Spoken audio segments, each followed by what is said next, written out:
Being lead designer at Lionhead's actually an interesting job because we have one of the industry design luminaries working here in Peter Molyneux.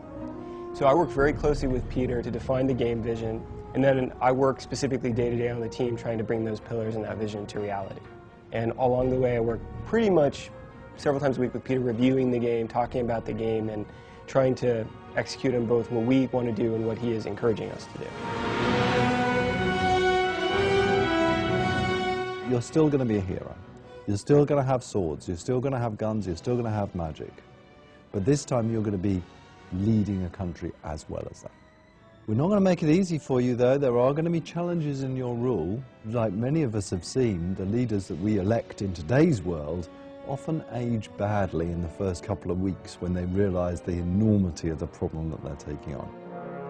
We have always been a game that tries to be fairly accessible and something that hits a broader audience.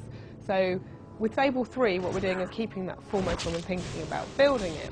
But those that are long-term Fable fans won't be disappointed. Everything that they've loved about the Fable franchise will still be there. A role-playing game is all about, this is me playing the role of a hero and a king or a queen.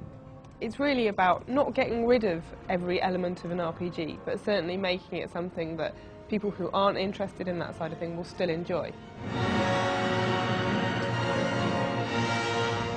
New technology in Fable 3, I think the main thing for me is Simon nodding in the background. The tools are actually a bit slower at the moment, so I probably wouldn't want to talk about that. We've got a real issue with that. Move on. Obviously, with Fable 2 we had a stable code base to work from, so we've mostly been working on new cool things to go and put into the game. One of the things that people have come to expect from Fable is innovation. And in Fable 3, we've really pushed the boat out. We've totally looked at the morph system, thrown it all away and started again. And the first thing that we've got is something called extreme morphs. Now these extreme morphs are on an expression. So you're walking along and someone just upsets you.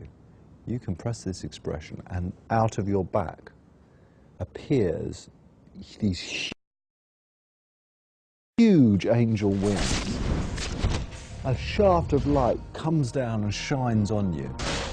Everyone around you steps back and, oh my goodness, there you're showing your true character off.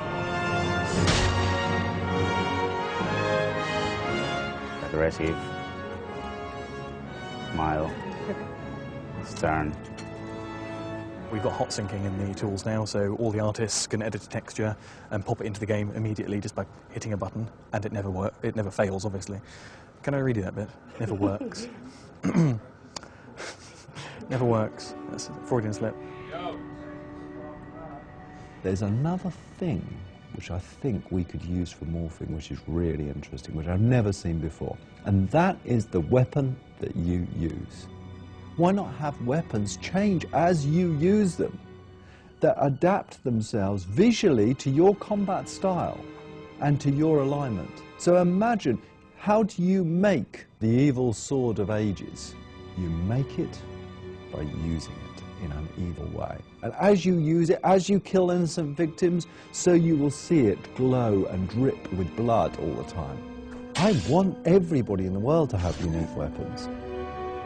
As we teach you our new way of doing weapon customization, we need to think about how we teach that to the player, making sure that every facet of it makes sense, is clear, is understandable, isn't too complicated, but is deep enough, and all of that is very hard, very challenging, but it's also very fun. More excitingly is with the lighting system. In Fable 2, I think, to generate the lighting for all the levels took a bank of 6 very, very powerful machines, 7 days to generate all the lighting for everything. Today we've got a bank of 1 machine which generates all the levels in 5 hours, which is a lot better. We've also been looking at how you express yourself, and we're giving you the ability to touch things. Now this may sound strange, but imagine this, being able to reach out and touch your girlfriend in the game, being able to hold, persuade, pull, push, all that can be done dynamically. There is a fantastic amount of fighting and great combat and a really swift, pacey storyline, which is really engaging and really snappy. Fable 3 is going to be a damn good adventure.